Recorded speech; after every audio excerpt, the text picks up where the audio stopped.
बच्चों, आज मैं तुमसे वही बात कहने आया हूँ जो खुद भगवान श्री कृष्ण ने अर्जुन से कही थी।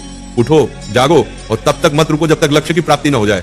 आज तुम्हारा रणभूमि में कोई युद्ध का मैदान नहीं, तुम्हारा रणभूमि है तुम्हारा किताबें और सपने, तुम्हारा गांडीव है तुम्हारा पेन, और तुम्हारा दुश्मन कोई और नहीं बल्कि तुम्हारी आलस्य, डर और टालमटोल है। क्यों पढ़ाई से भागते हो? जरा सोचो, जब भी किताब खोलते हो नींद क्यों आती है? क्यों मोबाइल उठाते ही दिमाग तेज हो जाता है लेकिन किताब खोलते ही भारी लगने लगता है? क्योंकि तुम्हारा मन आसान रास्ता चुनता है। मन हमेशा कहेगा चलो बाद में पढ़ लेंगे, अभी आराम कर लो।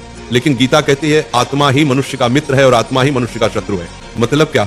अगर तुम मन को कंट्रोल कर लो तो वही तुम्हारा सबसे बड़ा साथी है, लेकिन अगर मन ने तुम्हें कंट्रोल कर लिया तो वही तुम्हें बर्बाद कर देगा। अर्जुन भी डरा हुआ था। उसने कहा, हे माधव, मैं नहीं लड़ सकता, मेरा मन विचलित है।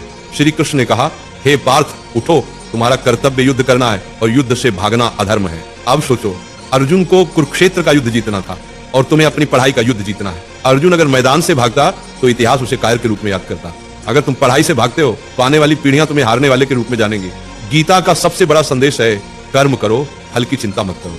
आज अगर तुम 5 घंटे पढ़ते हो तो तुरंत रिजल्ट नहीं दिखेगा, लेकिन ये मत सोचो कि मेहनत बेकार जा रही है। हर दिन का पसीना, हर दिन की पढ़ाई तुम्हारे अंदर ज्ञान और आत्मविश्वास का पहाड़ खड़ा कर रही है।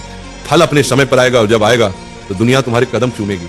आज तुम्हारा असली दुश्मन पढ़ाई नहीं, तुम्हारा असली दुश्मन है आलस्य, ध्यान भटकना, सोशल मीडिया और कल से पढ़ेंगे वाली सोच। गीता कहती है संयम ही सच्ची विजय है। अगर तुम अपने दिमाग को मोबाइल से हटाकर किताबों पर टिकाना सीख गए तो तुम वही विद्यार्थी बन जाओगे जिसे देखकर लोग कहेंगे ये लड़का भगवान की दी हुई मिसाल है।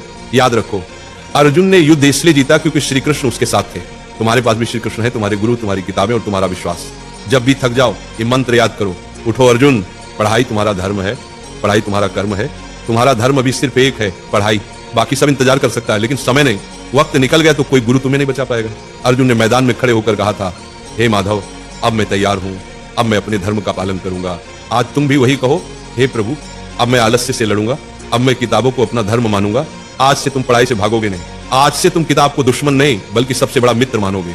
आज से तुम वही विद्यार्थी बनोगे जिसे देखकर माँ बाप की आंखें गर्व से भर जाएंगी। याद रखना, पढ़ाई ही तुम्हारा युद्ध है, मेहनत ही तुम्हारी गीता है और सफलता ही तुम्हारी विजयश्री है। और एक बात नाम जाप किया करो, राधा राधा। 24 घंटा में सिर्फ मुझे 24 मिनट देकर देखो, फिर तुम कहना